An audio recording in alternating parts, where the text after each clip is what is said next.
يلا بينا نخزن الملوخية دلوقتي وقتها.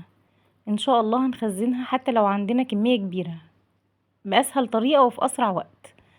أول حاجة أنا عندي هنا ملوخية، أنا قطفتها وغسلتها كويس قوي وكمان نشفتها كويس قوي. مهم قوي انك تجففيها كويس قوي. هبتدي اجيب اكياس تلاجة زي ما انت شايفة كده، هحط فيها الكمية اللي هتناسبني. انا دي الكمية دي كويسة قوي معايا ومناسبة ليا. هبتدي بقى افرغ الهواء زي ما انتم شايفين كده تماما. انا مش عايزة هواء خالص جوه الاكياس. اول واحد انا سبته كده من غير ما اربطه عادي مفيش مشكلة، بس اهم حاجة تخرجي الهواء. تاني حاجة الكيس اللي معايا ده هبتدي اربطه كده زي ما انت شايفة، ومهم قوي ان انا اطلع كل الهواء اللي في قلب الكيس. ولو مش عندك اكياس تلاجة ممكن كمان بالاسترتش راب اللي معانا ممكن نستخدمه كويس جدا، وانا بفضل الطريقة دي اكتر من الاكياس. هبتدي الفه كده زي ما انت شايفة، زي ما بنلف ورق العنب كده. هتحطي كل الكمية اللي انت محتاجاها وهتبداي تضغطي كده زي ما انت شايفة علشان كل الهواء اللي جوه الكيس يطلع من الكيس. هنقفل بقى كويس قوي عليها كده. هي كده جاهزة تمام كده. احنا جهزنا كل الكمية بالطريقة دي زي ما انتم شايفينها كده. هنقفلها كويس وهنبتدي نضغط ونخرج كل الهواء من الكيس بتاعنا. تمام قوي. انا كده جهزت الملوخية معانا. هنبتدي نحطها في الفريزر ونستخدمها بقى وقت ما نحب، وهتطلع معانا خضرة وزي الفل. هي كده بعد ما اتفرزت شايفين ما شاء الله حلوة ازاي. هنجيبها وهنحضرها قدامكم هتشوفي قد ايه هتفضل محتفظة بالخضار بتاعها من السنة للسنة. هنبتدي بقى نفتح الكيس، واهم حاجة نشتغل والملوخية معانا تكون مفرزة ومتلجة كده زي ما انت شايفة. هقطعها كده تقطيع عشوائي زي ما انت شايفة كده.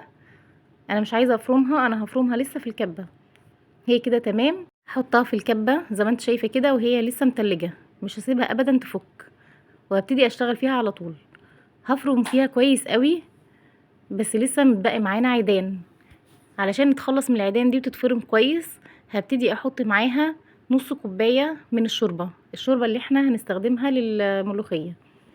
شايفين انا هستخدم نص كوباية تقريبا على الكمية اللي انا حطيتها، وطبعا ده بيرجع لحسب الكمية اللي انتي بتحطيها. بالشكل ده كده العيدان اللي معانا اختفت ما شاء الله، وزي المخروطة بالظبط كأني عاملاها بالمخرطة. في الوقت ده هكون حاطة الشوربة بتاعتي على النار تكون بتسخن. انا بسخنها بس مش بغليها. اوعي تغلي المية بتاعة الملوخية عشان تفضل محتفظة بلونها وبخضرها.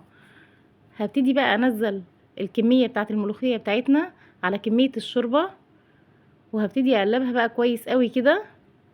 هدمج الشوربة مع الملوخية وهسيبها على نار هادية قوي، انا مش عايزاها لسه تغلي. في الوقت ده هبتدي اعمل الطشة بتاعتنا. معايا كده معلقتين من الزيت، هحط عليهم معلقتين كبار من التوم المفروم.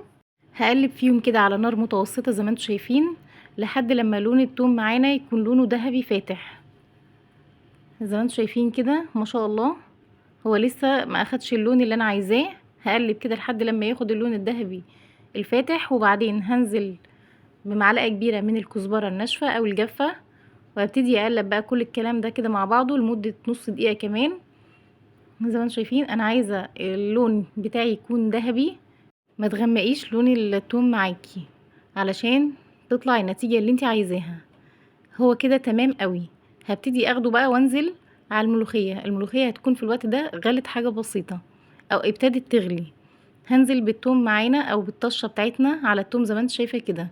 ما شاء الله بجد شكلها حلو جدا، وشايفة قد ايه خضرة، ومهما خزنتيها من السنة للسنة بجد هتطلع لونها اخضر وجميل كده. ناخد كبشتين من الملوخية زي ما انتم شايفين كده، ونحطها في الطاسة او القلاية اللي احنا عملنا فيها الطشة، وهنبتدي ناخد كل الخير اللي موجود في الطاسة ده. بصراحة احلى حاجة واحلى شوية ملوخية اللي بيكونوا موجودين مع الطشة دول. هنبتدي بقى نقدمها. هي خلاص كده تمام.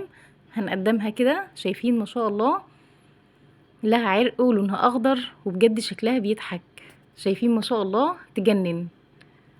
لونها اخضر وهتفضل كده طول السنة، وهتخزنيها وانت مطمنة بعد كده من السنة للسنة وبطريقة سهلة قوي زي ما انتم شايفين.